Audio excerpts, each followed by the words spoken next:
제가 여러분에게 이러한 질문을 한번 드리고 시작하려고 합니다. 여러분은 어떤 사람을 보면서 저 사람은 참 인간적이다 그런 말을 하게 됩니까? 저는 기본적으로 그 인간적인 사람들이라는 것은 다른 사람에 대한 사랑을 가지고 있는 사람들, 다른 이들과 함께 기뻐하고 다른 이들과 함께 울 줄 아는 그러한 사람들을 두고 우리가 인간적이다 그렇게 이야기한다 생각을 합니다. 제 주변에는 그런 분들이 참 많이 있습니다. 그리고 여기 앉아 계신 우리 한사랑교회 성도 여러분들이 바로 그런 인간적인 사람들인 줄로 믿습니다. 그렇게 믿는다는 거지 꼭 그렇다라고는 말할 수 없을 수도 있지만 우리의 주의 성령의 능력이 여러분에게 더해 주셔서 그러한 사람들이 되어지기를 간절히 축원합니다. 그렇다면은 우리는 어떤 사람을 두고 저 사람 참 비인간적이다 그런 이야기를 하게 될까요? 제가 이런 설교를 준비하면서 하나 재밌는 사실을 발견했는데 우리는 성격이나 어떤 삶이 비인간적인 사람을 만날수록 그 사람을 그 인간, 저 인간 그렇게 부르게 되더라고요. 자, 제가 여러분에게 여쭤보겠습니다. 여러분 주변에 있는 사람들 가운데 좀 저 사람 좀 비인간적이다 싶은 그런 인간이 있다면은 한번 생각해 보시기 바랍니다. 쳐다보지는 마시고 그냥 생각만 해보세요. 그 사람의 어떠한 면이 여러분에게 참 비인간적이다라고 느끼게 만들까요? 제가 군대에 있을 때 그런 사람을 한 서너 명 정도 만났는데 그런 사람들 보니까 기본적으로 다른 사람의 아픔에 대해서 이해를 하질 않더라고요. 다른 사람을 배려하고 아껴주는 그런 마음 자체가 없는 걸 보았어요. 자, 그렇다면 오늘 우리가 함께 룻기를 읽었는데 이 룻기를 제가 이렇게 요약을 해보았습니다. 한번 들어보세요. 가장 비인간적인 세상에서 있었던 가장 인간적인 이야기.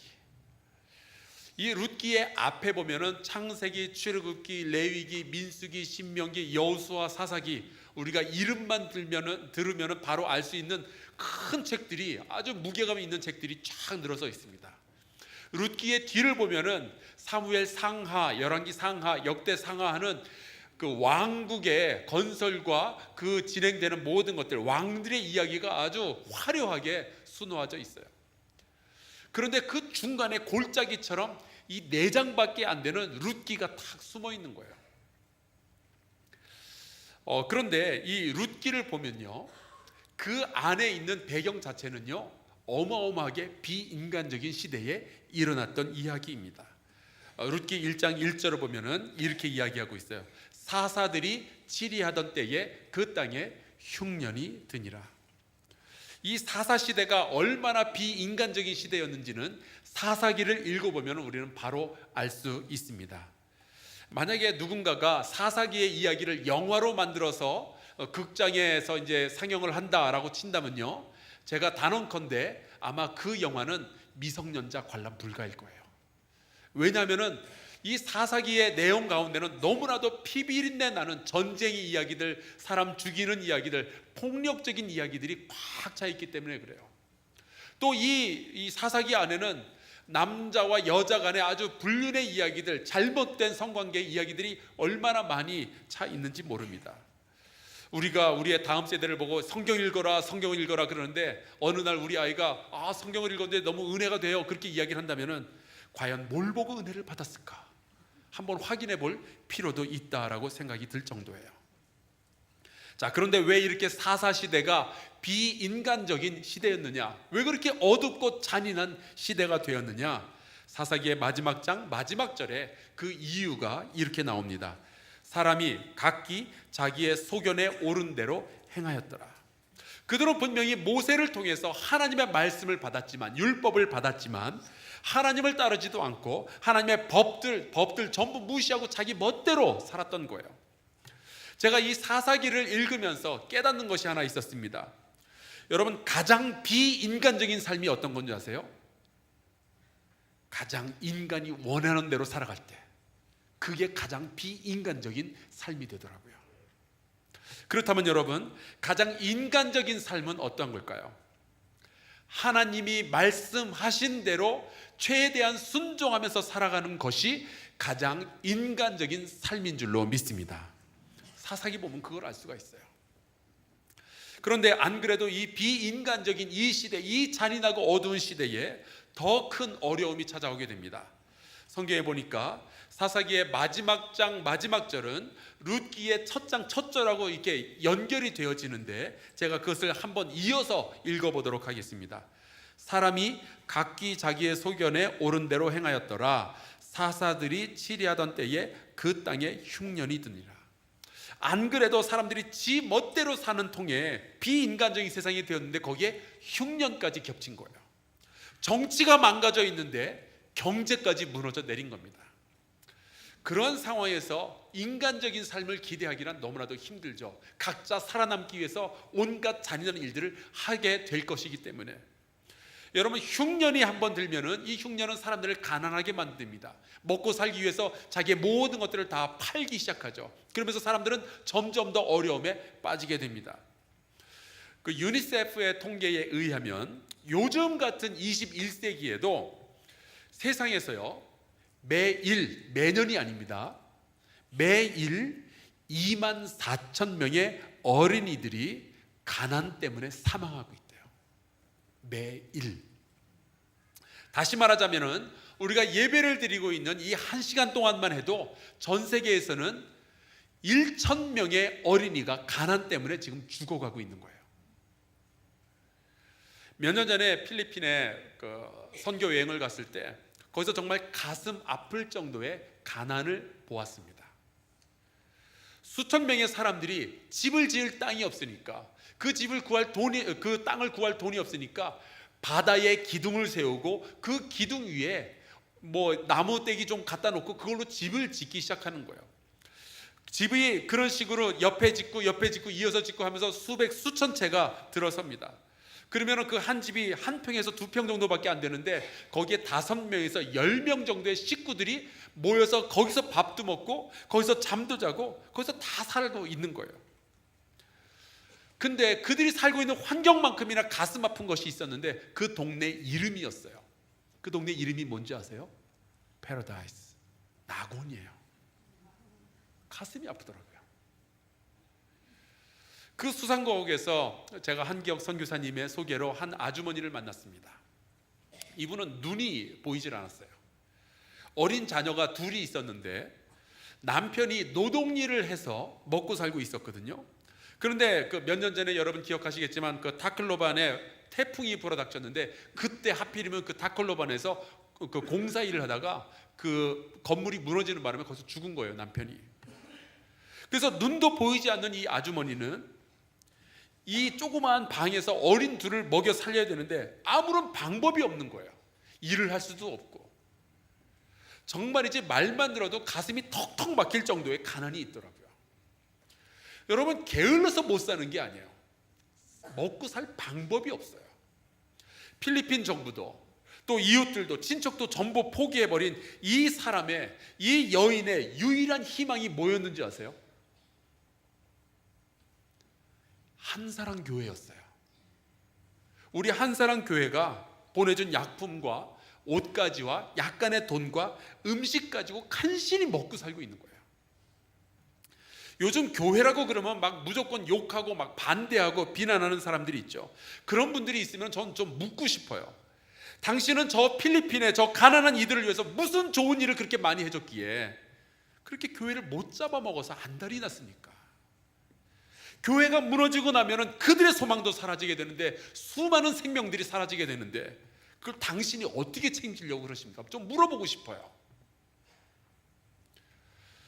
이 흉년 때문에 가난이 닥쳐오게 되고 이 가난을 견뎌내지 못해서 어떻게 해서든지 살아나려고 하니까 이 오늘 본문에 나오는 이 나옴이라는 사람의 가족이 난민이 됩니다. 룻기 1장 1절에 나와요.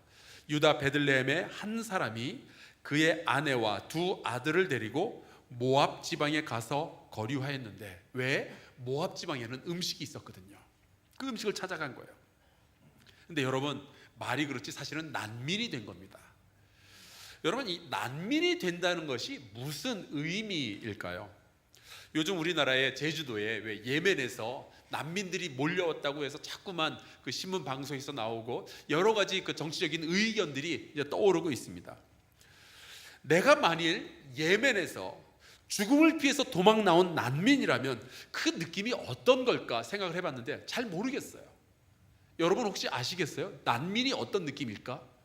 자기 나라도 아니고 자기 집도 아니고 남의 나라에 와서 도움 아니면 살아날 수 없는 그 난민이라는 게 어떤 걸까? 저 잘 모르겠어요. 하지만 한 가지 확실한 것은 성경에서 이렇게 말한다는 거예요. 하나님은 고아와 과부와 나그네의 아버지다. 우리가 그 하나님을 아버지로 모시고 있다면 생각을 좀 깊이 해볼 필요가 있죠. 사실 저도 여러분도 피난민의 후손들 아닌가요? 저도 그 예멘 사람들이 제주도에 있다면 여러 가지 부작용이 있겠다라는 정도는 예상할 수 있어요. 게다가 우리나라가 제도적으로 혹은 심리적으로 잘 이렇게 준비되어 있는 그런 나라도 아니고, 그럼에도 불구하고 어떻게 해서든지 그들을 좀 도와줬으면 좋겠다 하는 것이 저의 마음이에요.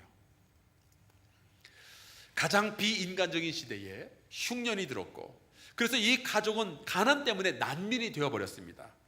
어떻게 해서든지 먹고는 살아보려는 이 애를 쓰는 그 과정에 있었는데, 이 가족에 두 아들이 있었고 이 두 아들이 모압에 난민으로 갔으니까 거기서 여자들을 만나고 또 결혼까지 하게 되었어요. 그러나 인생은 그렇게 만만한 게 아니죠. 더 견디기 힘든 일들이 일어나게 됩니다. 그 가족의 남자들 3명이 하나씩 차례로 질병 때문에 죽게 되는 거예요. 그래서 여자들 셋만 간신히 살아남습니다. 시대적인 상황 앞에서, 가난 앞에서, 질병 앞에서, 그리고 사랑하는 사람들의 죽음 앞에서 정말 인간답게 살아갈 모든 희망들이 하나씩 사라지는 것을 경험한 세 여자예요. 그때 이 시어머니가 이 고향 베들레헴에 다시 음식이 난다라는 이 소식을 듣고 고향으로 돌아갈 결정을 하게 됩니다. 어떻게 해서든 살아남아야 되니까. 그런데 이때는 자기 혼자 돌아가고 우리는 뿔뿔이 흩어지는 것이 살 길이다 생각을 해서 며느리들에게 이야기를 하죠. 나를 따라오지 말라고. 너희들은 너희 친정집으로 돌아가서 좋은 남자 만나서 다시 새 삶을 살으라고 그렇게 이야기를 합니다. 그런데 그때 루시라는 며느리가 시어머니 앞에서 눈물을 흘리며 부르짖었던 말이 성경에 기록되어져 있어요. 어머니의 백성이 나의 백성이 되고 어머니의 하나님이 나의 하나님이 되시리니 어머니께서 죽으시는 곳에서 나도 죽어 거기 묻힐 것이라. 내가 어머니를 버리고 어딜 가겠습니까? 어머니를 따라가겠습니다. 베들레헴 내 고향 땅 아니지만 나를 아는 사람 없지만 어머니를 따라서 그곳이라도 따라가겠습니다. 이야기를 하는 거예요. 어찌 보면 가장 비인간적인 사사시대에 처음으로 인간적인 이야기가 들려오기 시작해요. 심장이 따뜻해지는 이야기가 여기 나오죠. 이 룻기를 읽으면은 시어머니들이 그렇게 은혜를 받는데요. 시어머니를 섬기겠다고 따라오는 이 며느리의 이야기를 읽으면서 아멘 아멘 하면서 은혜가 되고 시어머니들이 그렇고 있대요. 근데 여러분 다시 생각해 보실 필요가 있어요. 시어머니가 얼마나 잘해줬으면 친정을 버리고 시어머니를 따라 나서겠다고 이야기를 하겠어요. 또 시어머니의 신앙이 얼마나 좋아 보였으면 시어머니의 하나님을 나의 하나님으로 섬기고 싶다고 그렇게 이야기를 하겠어요. 이방신을 믿고 있는 자기 친정에게로 돌아가면 이 하나님 붙들었던 손을 놓치게 될까봐, 하나님을 믿는 믿음을 잃어버릴까봐 믿는 시어머니를 따라서 베들레헴까지 따라가겠다는 거예요. 여러분 오히려 며느리들이 룻기를 읽으면서 은혜 받고 막 기도하지 않겠어요? 주여 이런 시어머니를 내게도 허락하여 주시옵소서. 시어머니와 며느리가 고향 땅 베들레헴으로 돌아옵니다. 그런데 가난이라는 것은 그렇게 쉽게 물리칠 수 있는 것이 아니죠. 그래서 룻이 먹고 살기 위해서 시작한 일이 이삭 줍기였어요. 다행히도 당시 이스라엘에는 추수할 때 떨어진 이삭은 가난한 사람들이 와서 주워 먹도록 하는 그러한 문화가 있었습니다. 사사시대는 정말 비인간적인 시대였는데 어떻게 이렇게 인간적인 따뜻한 문화가 있었을까? 그것은 하나님의 명령이, 말씀이 있었기 때문이에요. 레위기 19장 9절에서 10절, 너희가 너희의 땅에서 곡식을 거둘 때에 너는 밭 모퉁이까지 다 거두지 말고 내 떨어진 이삭도 줍지 말며, 왜냐? 가난한 사람과 거류민을 위하여 버려두라. 나는 너희의 하나님 여호와니라. 저는 이 말씀을 읽고 이런 생각을 해봤어요. 우리 하나님 정말 인간적이시다. 아마 여러분은 표현이 잘못됐다라고 생각하시겠죠. 제가 표현을 바꿔볼게요. 가장 인간적이라는 것은, 정말 인간적이라는 것은 하나님 아버지의 마음을 품는 거구나. 그런 마음을 품는 저와 여러분 될 수 있기를 주의 이름으로 축원합니다. 하나님의 말씀 안에서 살아가는 것이 가장 인간다운 삶을 살아가는 거예요. 가진 자와 못 가진 자가 서로 원수가 되는 이러한 사회에서 우리가 배워야 하는 하나님의 말씀이 여기에 있어요. 우리가 이 시대를 향하여 하나님의 말씀을 전해야 되는 이유가 여기 있어요. 인간적인 세상을 함께 만들어 가야죠. 하나님의 말씀대로. 오늘 우리가 함께 읽은 이 본문 말씀은 이렇게 이삭 줍기를 하다가 일어났던 이야기입니다. 가난한 이방인 여자 룻이 찾아간 보리밭이 하필이면 보아스라는 남자의 땅이었는데, 이 보아스라는 남자는 존경받고 부유한 유대인 남자였어요. 이 보아스가 이 가난한 이방인 여자 룻에게 친절을 베풀 이유는 하나도 없습니다. 모르는 사람이잖아요. 난민이잖아요. 그런데 이 보아스가 그 타작을 추수를 하고 있던 자기의 종들, 남자 종들에게 이렇게 이야기를 합니다. 이 여자를 도와주라고 말하면서 이르되 그에게 곡식 단 사이에서 줍게 하고 책망하지 말아라. 그 정도만 해도 이 보아스는 참 인간적인 사람이다라고 우리가 평가를 할 텐데, 거기에서 한 발자국 더 나가죠. 보아스가 이렇게 이야기해요. 16절에 보니까 심지어 추수하던 곡식 다발에서 보리를 조금씩 뽑아 버려서 룻이 가난한 난민이 자존심 상하지 않고 음식을 구할 수 있도록까지 배려를 해요. 안 그러면 나를 거짓 취급한다고 이야기할까 봐 조금씩 뽑아서 버려라. 그래서 오늘 말씀 17절에 보니까 룻이 이 보아스의 밭에서 하루 동안에 얻은 보리의 양이 한 에바 정도가 된다라고 했습니다. 이 에바라는 말은 히브리어로 바구니라는 뜻이에요. 그래서 하루 동안 음식을 모아봤더니 보리로 한 바구니가 모아진 거예요.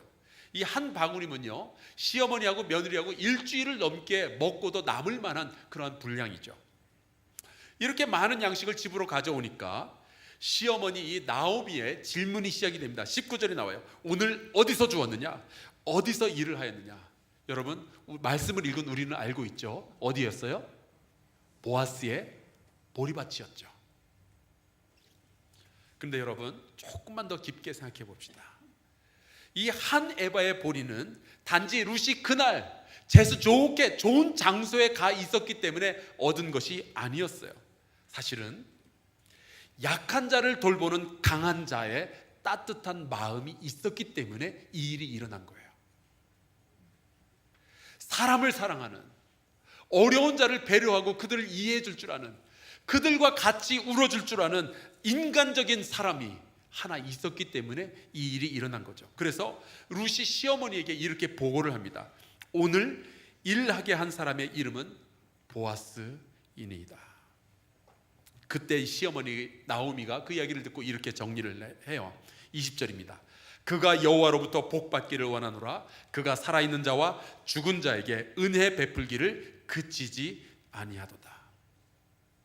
여러분, 보아스라는 사람은 가장 비인간적인 그 시대에 가장 인간처럼 살기 어려웠던 나오미와 룻이 인간 대접을 받을 수 있도록 도와준, 그들이 그 어려운 고통을 견뎌낼 수 있도록 곁에서 언덕이 되어준 그러한 사람이었어요.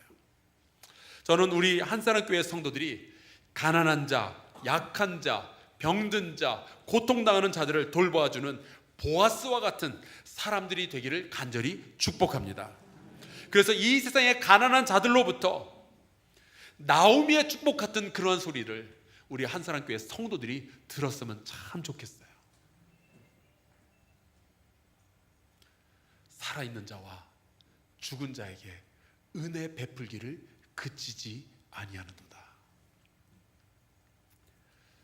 저는 우리 한사랑교회가 은혜 베푸는 일을 그치지 않기를 축복합니다. 그 일을 소망합니다. 우리 교회가 하는 수많은 일들이 있어요. 화요일마다 노숙자들 300~400명에게 식사를 대접하고 가난한 사람들을 찾아가서 그들의 집을 고쳐주고요. 바로 어제도 그 일을 했죠. 한국에 온 여러 가난한 나라들의 노동자들이 여기에 와서 결혼을 하고 아기를 가지게 되면 그 사람들에게 좋은 물건들, 선물을 주면서 삶의 희망을 베풀어 줍니다.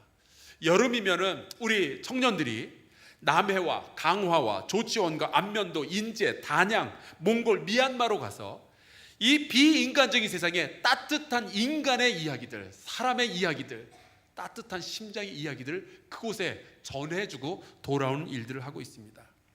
이 은혜를 베푸는 사역이 주님 오실 때까지 우리 한사랑교회에서 멈추지 않기를 간절히 소망합니다.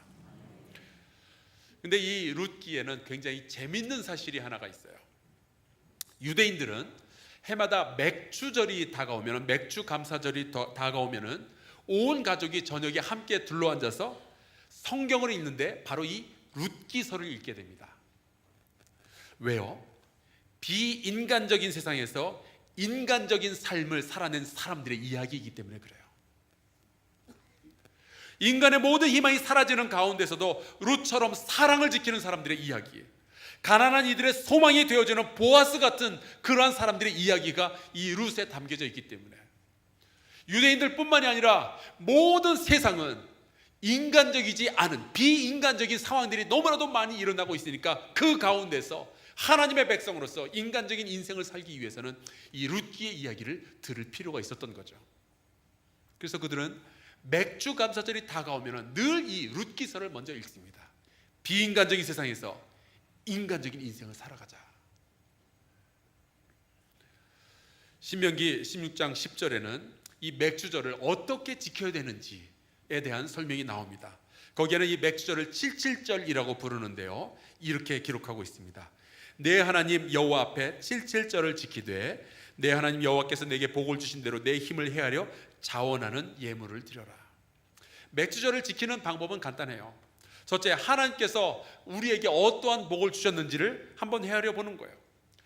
여러분, 이 맥주 감사 헌금 봉투가 여러분 주보 사이에 끼워져 있죠. 이거를 보면서 여러분이 깨닫는 것이 하나 있을 거예요. 어떤 겁니까? 맥주 감사절이 다가왔구나. 그 말이 무슨 뜻인지 아시겠어요? 2018년 와서 벌써 6개월이 훌딱 지나갔다는 이야기예요. 반년이 지나갔어요.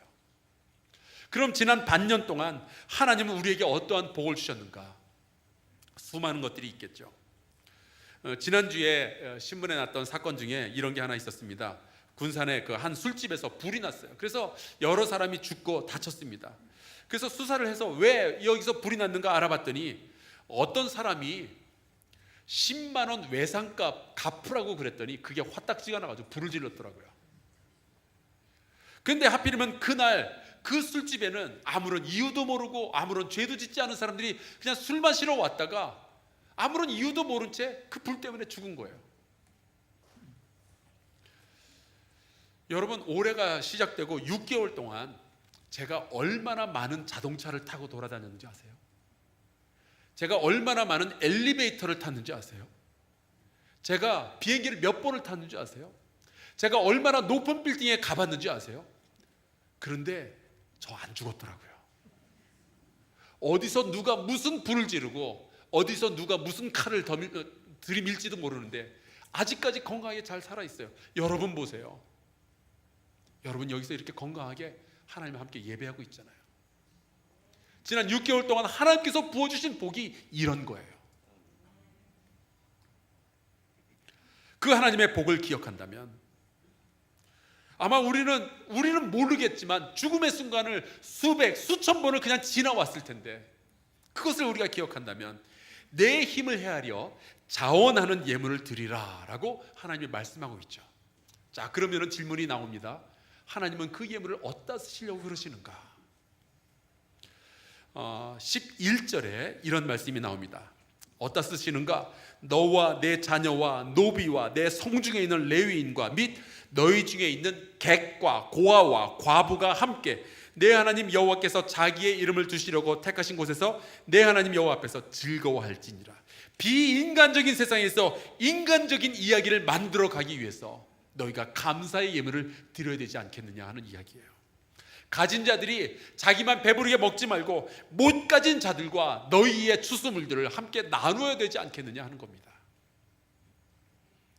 그래서 맥주감사 주일은 하나님께 감사의 예물을 드려서 우리 주위에 있는 룻과 같은 사람들, 삶의 희망을 놓쳐가고 있는 사람들, 살아갈 수단이 막연하고 우리와는 전혀 다르게 생긴 사람들, 그러한 사람들을 살려내는 날, 그날이 바로 맥주감사 주일이에요.